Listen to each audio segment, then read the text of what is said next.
Hey there everybody, welcome to the channel. I'm your host, Puborama, and in today's video, I am going to be going over 5 upgrades that you need to make in Grand Theft Auto Online.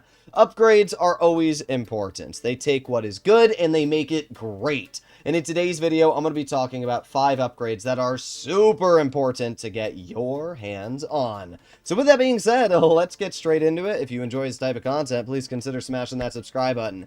The first upgrade we're going to be talking about is one that is super important, especially if you are a player who is on PC, as Rockstar is planning on adding HSW upgrades very soon to PC, and this is great. In front of me here, we have the Gradiatelli GTO Stinger TT. This is a fairly fast car, goes around 130 miles per hour, but what's crazy is that with next generation consoles, and as I said, soon to be PC, you can upgrade this vehicle and give it an HSW build. HSW allows cars that are fairly fast to go insanely fast, allowing this vehicle to reach a top speed of 168 miles per hour, which, as we can see just driving down the highway here, is absolutely insane. The fact that this car can drive faster than certain planes and even the same speed as a Sparrow being a helicopter is wild, especially when you realize that this vehicle also features imani tech armor, meaning that it can survive upwards of 10 homing missiles and can run a homing missile lock on jammer.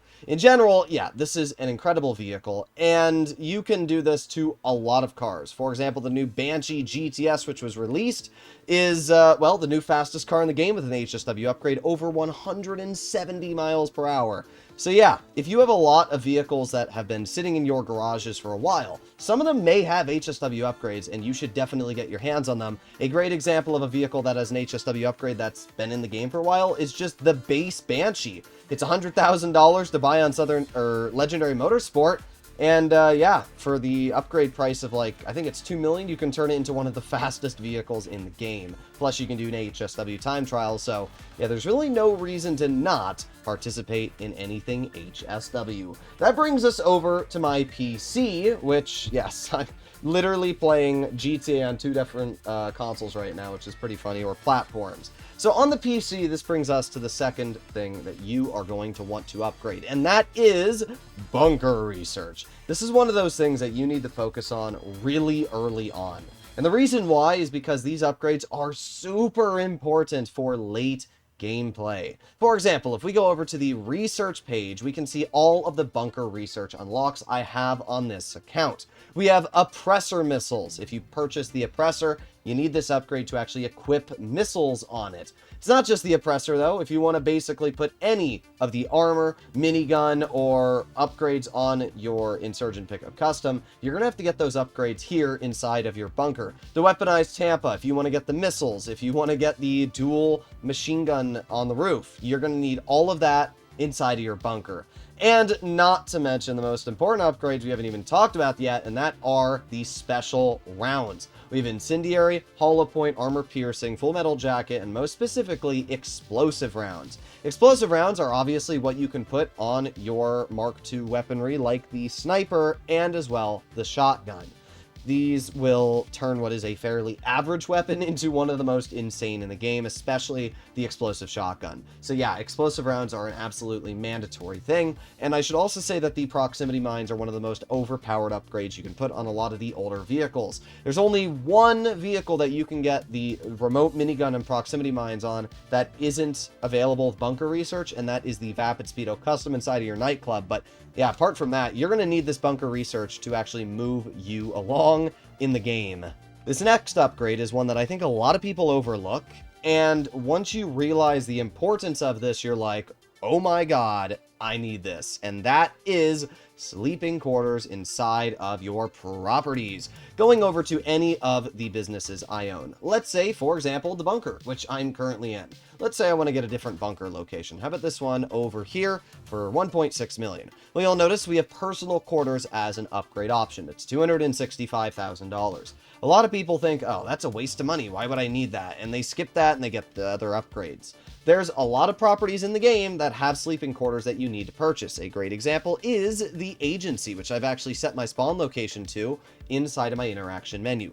The reason that the sleeping quarters is such an important upgrade is because I can fast travel between the businesses when recording a video a lot faster than if I were to drive there. We can see where my bunker is, and look at how fast I'm able to go from my bunker over to my agency. That's what?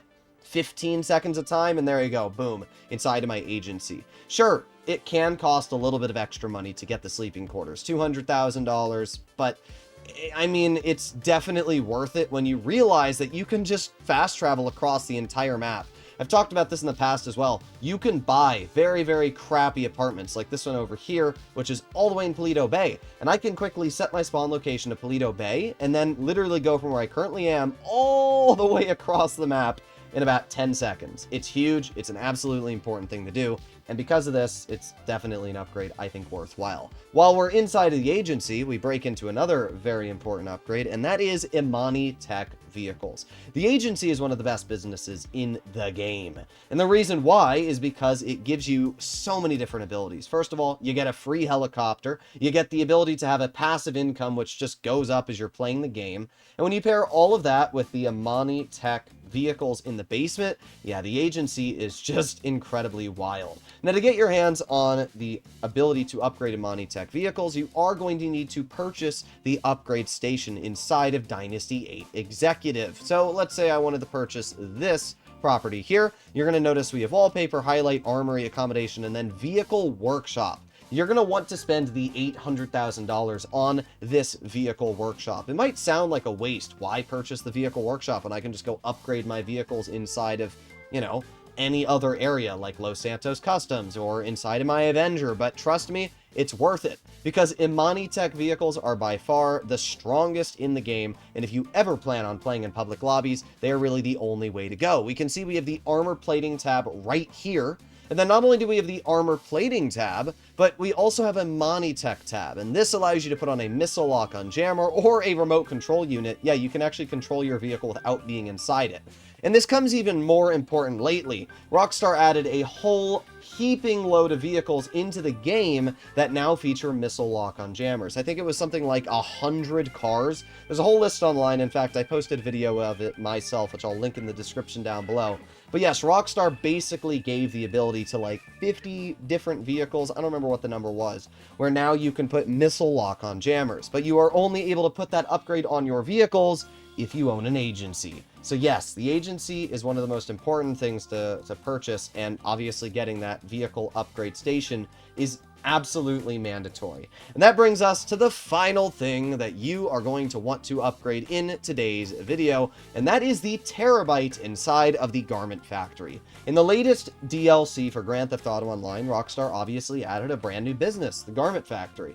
And the business itself is alright. It doesn't earn anything insane in terms of income, and I can't really say there's anything truly remarkable about the Garment Factory. But there is one thing that is only accessible in the Garment Factory, and that is the Bureau Tech upgrades for your Terabyte. So if we make our way downstairs, we can take a look at the Bureau Tech. So most of the upgrades, I will admit now, are pretty useless. You don't need really any of the upgrades for your Terabyte apart from one, and that is the Terminal Command Center. So if you hop into the front seat of your Terabyte, you can then access the upgrades. So we can see here, modify your Terabyte. So you got all the normal upgrades, right? And then in Bureau Tech, we have collectible scanner, silent running, missile lock on jammer, and there it is, the master control terminal. That is the only upgrade you need. If you own an arcade, this upgrade will basically make your arcade completely useless. And the reason why is because of the fact that now you can do all of that work right inside of your Terabyte. Well, it's not letting me enter it right now, but the master control terminal works just like it does inside of your arcade. You can access all of your businesses right from your Terabyte. You can access every single one as well. So let's hop into the back here. And you're going to notice there's two different dialogue options now. We have the master control terminal and the touchscreen monitor. So the touchscreen monitor, it has a lot of capabilities. And we already know this. You have client jobs, you have air freight cargo, special cargo, bunker, biker, and vehicle cargo. But you are missing one very important business, and that is the the nightclub. So if we go back on the screen here, we can press the X button on this remote or the square button on my PlayStation remote, and it's going to bring up this page, which is the same one you will get inside of your arcade. And now we can access the nightclub, and we can raise our nightclub popularity. We can see that the popularity is about 90%. So if I go to Resident DJ and I rebook the Black Madonna, and I exit off of this page and we go back on, you're going to notice that bar is now 100%. The fact that you can access every single property that you have right with your Terabyte, you can request it wherever you want and hop onto your Oppressor Mark II for quick transportation. Yeah, it really does make the Terabyte by far one of the best things to own in the game, and the fact that you can get the special upgrade now inside of the Garment Factory is just incredible. So these are 5 upgrades that you need to get your hands on in Grand Theft Auto Online. As always, if you enjoy this type of content and you'd like to see more like it, please consider smashing that subscribe button down below, and yeah, I'll see you in the next one. Bye-bye!